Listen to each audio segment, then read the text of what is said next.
In November 2023, a 91-year-old woman named Frances Waldman was recovering from a broken hip in a nursing facility.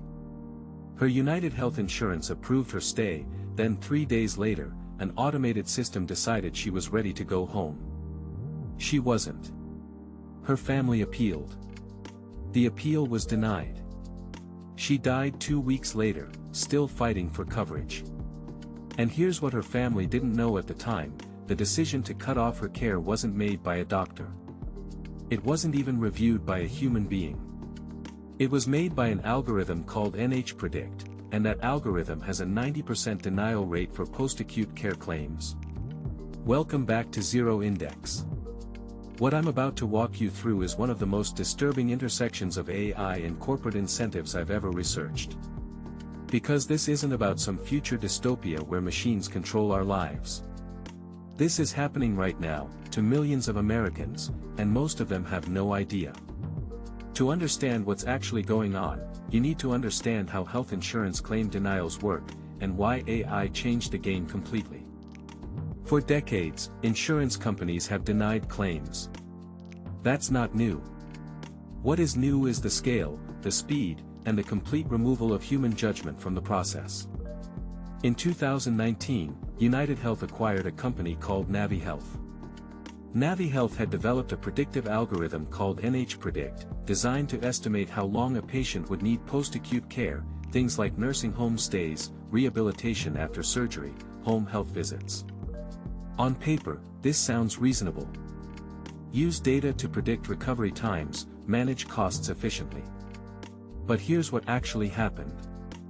According to a federal lawsuit filed in November 2023, UnitedHealth employees were given strict instructions to follow the algorithm's recommendations, even when they knew patients needed more time.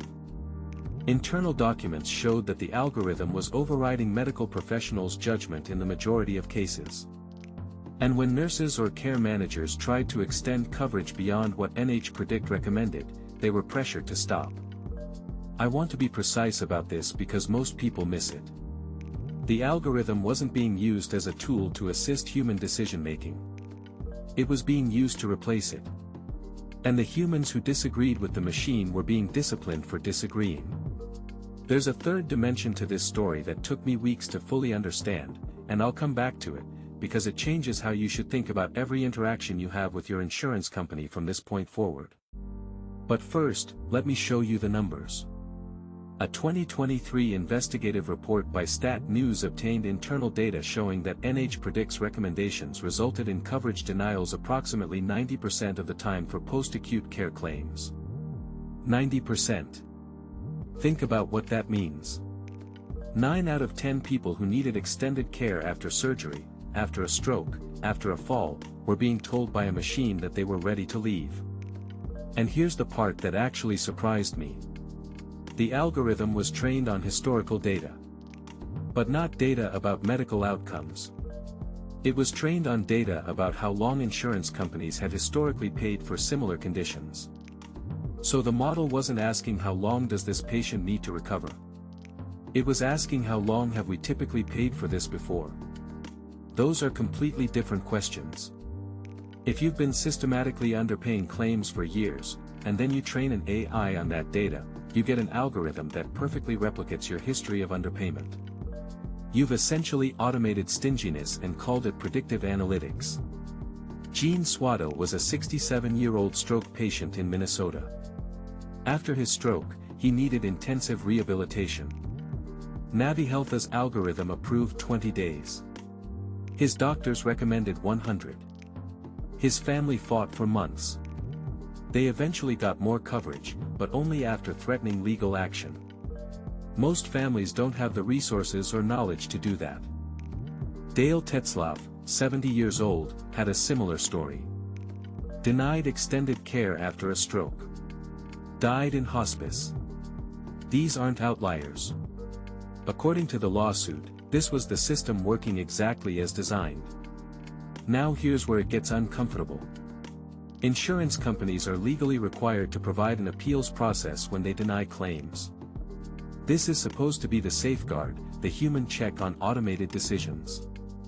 If the algorithm gets it wrong, you appeal, a person reviews it, justice is served.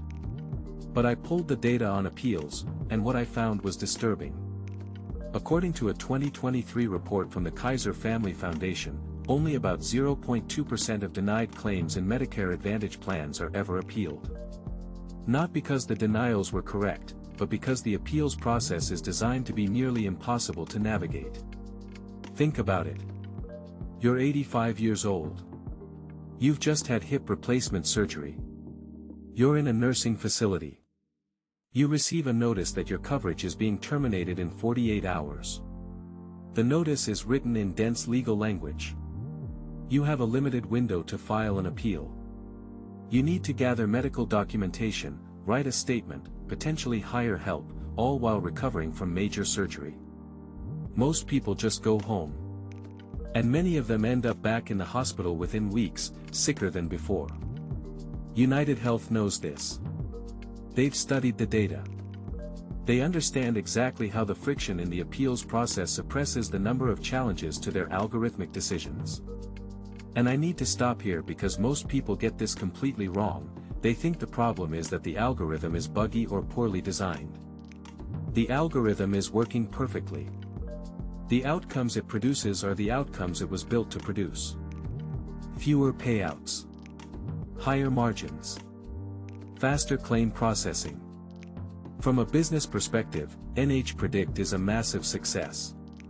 Remember that third dimension I mentioned earlier? Here it is. In depositions related to the lawsuit, former NaviHealth employees testified that there was technically a process for overriding the algorithm's recommendations. On paper, a medical professional could review a case and decide that the patient needed more time than NH-Predict suggested. But in practice, those overrides were tracked. Employees who approved too many overrides were flagged by management. There were quotas, not written down, but understood. If your override rate was too high, you were the problem. One former employee described it as being trapped between what they knew was right for the patient and what they knew would keep their job safe. The algorithm didn't just replace human judgment, it created a system where exercising human judgment became a career risk. And this is where it gets strange. UnitedHealth's public position is that NH-Predict is just a tool, an aid for medical professionals who always have final say. But the internal reality, according to these depositions, was the opposite. The humans were the rubber stamps. The algorithm had final say. This is a pattern I'm seeing across industries. Companies deploy AI systems, tell regulators and the public that humans remain in control, and then design internal incentive structures that make it nearly impossible for humans to actually override the machines. It's automation laundering.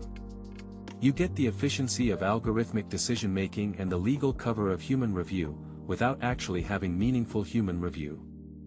In February 2024, the Centers for Medicare and Medicaid Services issued new guidance specifically addressing the use of algorithms in coverage determinations. The guidance was clear: AI predictions cannot be the sole basis for denying coverage. Each decision must include an individualized assessment of the patient's needs. This sounds like a victory. It's not. Because the guidance doesn't include any enforcement mechanism. There's no audit. There's no penalty structure. There's no requirement for transparency about how algorithms are being used or what data they're trained on. UnitedHealth can simply adjust their documentation process, add a sentence that says this recommendation was reviewed by a medical professional, and continue exactly as before. The algorithm makes the decision. A human glances at a screen for 3 seconds and clicks approve. Compliance achieved. I tracked down the original CMS rulemaking documents, and what struck me is how little the regulators seem to understand about how modern ML systems actually work. They're writing rules for a world where AI is a discrete tool that produces a recommendation, and a human separately decides whether to follow it. That's not how these systems are deployed. In practice, the AI shapes the framing, controls the information flow, and creates strong defaults that humans rarely deviate from. The regulation addresses the wrong part of the pipeline. So here's what I think most people watching this need to understand. If you or someone you love has health insurance through a Medicare Advantage plan, and about 30 million Americans do, your coverage decisions are likely being influenced by algorithmic systems that you have no visibility into, that were trained on data designed to minimize payouts, and that are functionally unaccountable. The algorithm doesn't know you're a person. It knows you're a data point.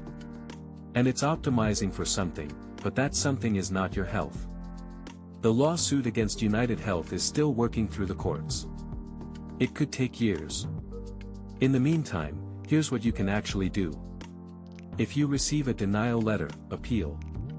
Even if it seems hopeless. The statistics show that when people do appeal, they win more often than you'd expect, because the algorithm's recommendations often don't hold up under actual human scrutiny. But the insurance company is betting that you won't bother. Request the specific reason for denial in writing.